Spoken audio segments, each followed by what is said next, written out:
So, ambot lang mauli pa ba na? Pero katong nakuhaan ng dako sa kapa, I'm sorry.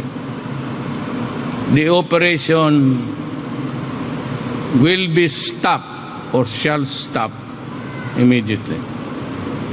O katong pastor, kita kada sulti na ako pastor ng yawa o sigo. Nga na iya man ang ipalakaw niya. Si Duterte, balikas ko nga tos dinsan, kada sulti sa akong pangan, kilat. Ulol, yung impirno na gahuwat sa imo.